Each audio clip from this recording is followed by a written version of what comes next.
नमस्कार दोस्तों, मैं जितेंद्र कुमार आज आपको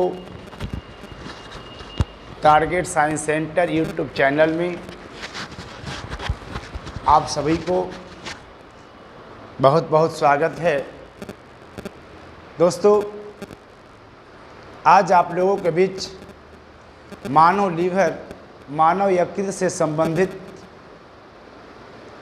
लेकर आए हैं और यह हर एग्ज़ाम में पूछे जाने वाली क्वेश्चन इसमें है, चाहे वह स्नातक लेवल का एसएससी, सीजीएल, मैट्रिक लेवल का, रेलवे एवं इंटर के एग्ज़ाम में पूछे जाने वाले सभी सवालों का जवाब इस वीडियो में आज आप लोगों को बताने वाले हैं।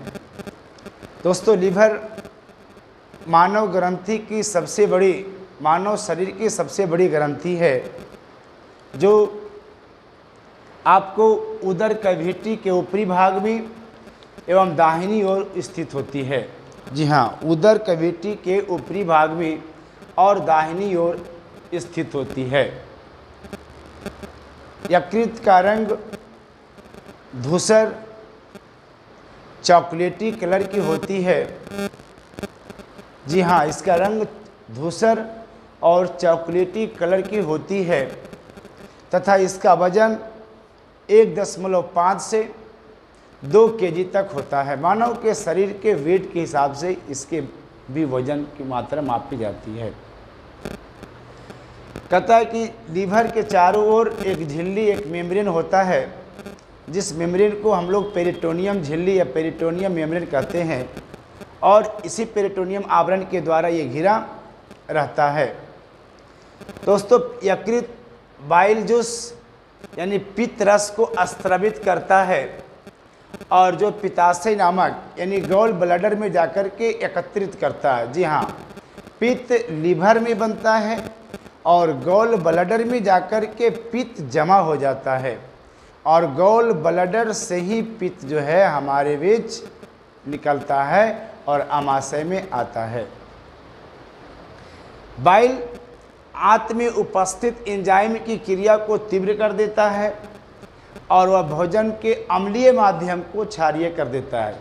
हमारे बीच जो बाइल से जो निकलता है वह हमारे एंजाइम की क्रिया को तीव्र कर देता है, एंजाइम की क्रिया को एक्टिव कर देता है और एक्टिव करने के बाद यह भोजन के अम्लीय, चूँकि हम लोगों को शरीर से जो भोजन अम्लीय निकलता है उस भोजन को ये क्षारीय बना देता है। यकृत कार्बोहाइड्रेट, प्रोटीन और फैट के उपापचय में सक्रिय होता है। जी हाँ, कार्बोहाइड्रेट, प्रोटीन और उपापचय की क्रिया में यह हमारे में सक्रिय होता है। यह अमोनिया को यूरिया में परिवर्तित कर देता है। जी, यकृत जो है हम लोगों को जो अमोनिया होता है शरीर में, अमोनिया जो बनता है उस अमोनिया को यूरिया में परिवर्तित कर देता है। लीवर पे प्रोटीन की अधिक मात्रा होने पर कार्बोहाइड्रेट तथा कार्बोहाइड्रेट की अधिक मात्रा होने पर ये जो है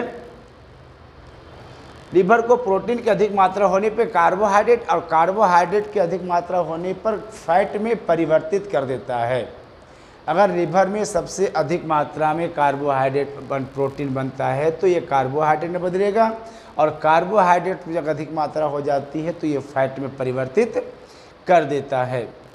इसके अतिरिक्त ग्लाइकोजन को ग्लूकोज में भी परिवर्तित करता है। जी हाँ, प्रोटीन के बाद ग्लाइकोजन को भी ये ग्लूकोज में परिवर्तित करता है और उसे संचित करने पर तथा आवश्यकता पड़ने पर, संचित करने पर तथा आवश्यकता पड़ने पर ये ग्लाइकोजन को ग्लूकोज में बदल देता है। अगर इसको आवश्यकता पड़ा तो ग्लाइकोजन को ग्लूकोज में बदल देता है। दोस्तों, सबसे बड़ा इम्पोर्टेंट क्वेश्चन है कि लीवर में हिपैरिन नामक, जी हाँ, लीवर में हिपैरिन नामक एक एंजाइम को स्त्रवण करता है जो शरीर के अंदर उपस्थित ब्लड है उस ब्लड को शरीर में जमने से रोकता है।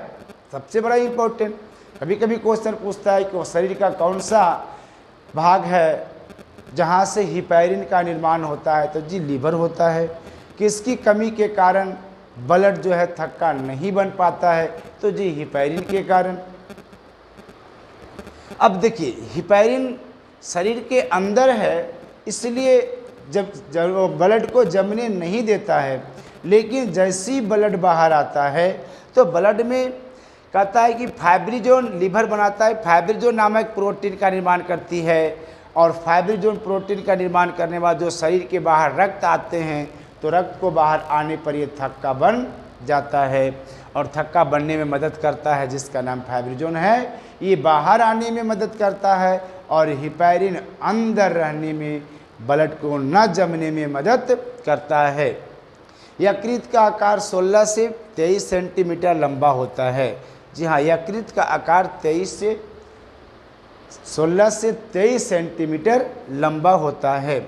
आरबीसी की मृत्यु लिवर में होती है, यानी पलिहा में होती है, इसलिए आरबीसी को कब्रिस्तान इसे कहा गया है। अगला है यकृत का कार्य क्या है। जी यकृत पित्त रस का स्रावित करता है, और यह पित्त रस के स्रावित करने के बाद ग्रहणी में भोजन को क्षारीय बना देता है। मैंने बताया कि ये भोजन के अम्लीय माध्यम होता है, इसको हम भोजन को ये क्षारीय में परिवर्तित कर देता है।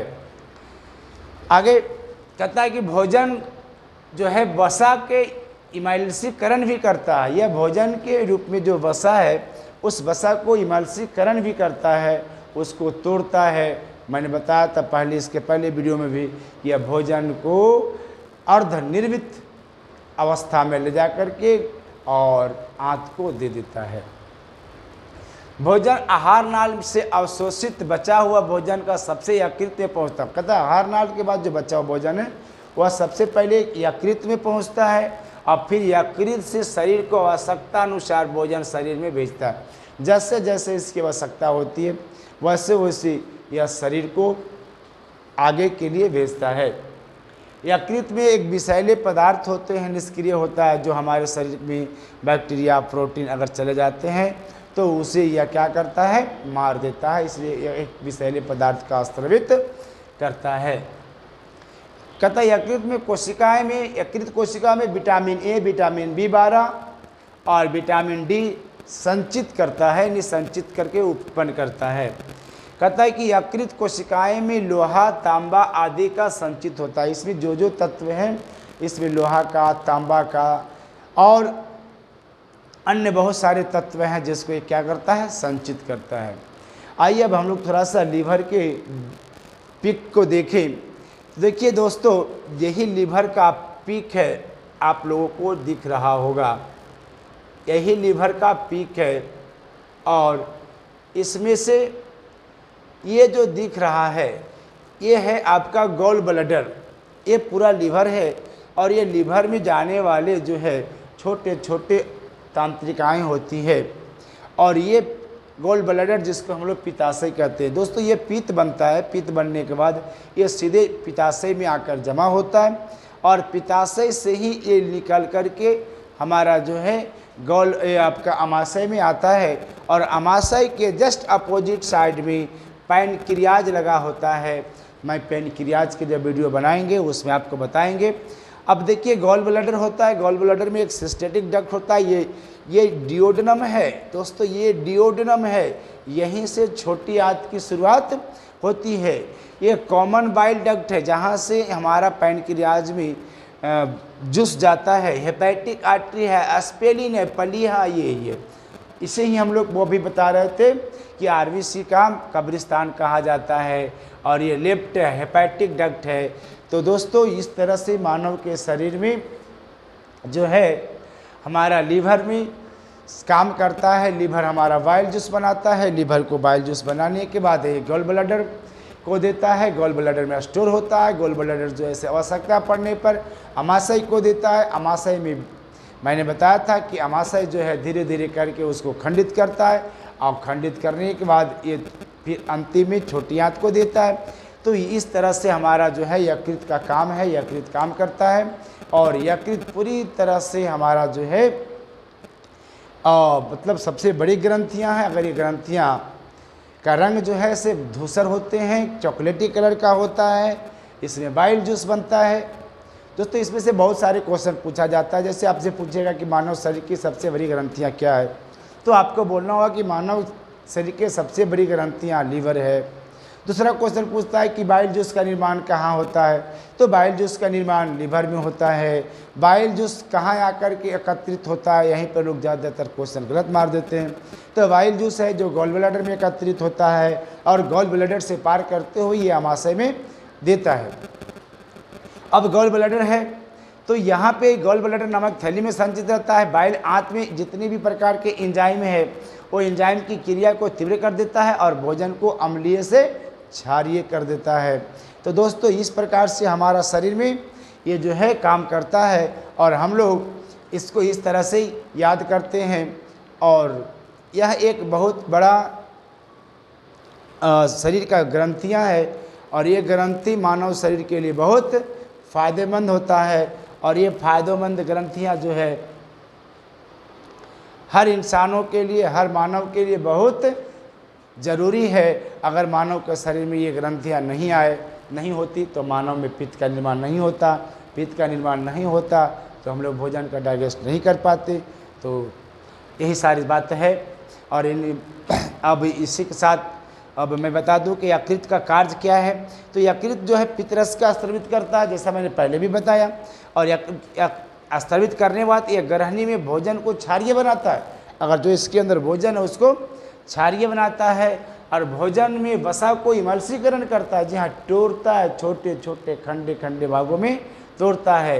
अब आहार नाल से अवशोषित पचा हुआ भोजन को सबसे पहले यह यकृत में पहुंचाता है और यकृत से ही यह भोजन को अम्लीय करके फिर आपका आमाशय में ले जाता है आवश्यकता अनुसार पड़ने पर।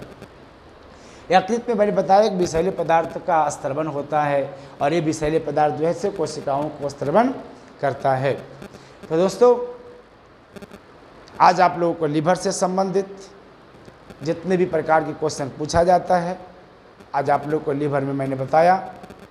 और आप लोगों से मेरा निवेदन है कि अगर मेरा वीडियो अच्छा लगे तो आप अपने दोस्तों को शेयर करें, लाइक करें, सब्सक्राइब करें और कमेंट में ज़रूर लिखें ताकि मैं और आप लोगों के लिए इससे भी अच्छे अच्छे वीडियो जो आप लोगों को काम आए मैं बनाता रहूं।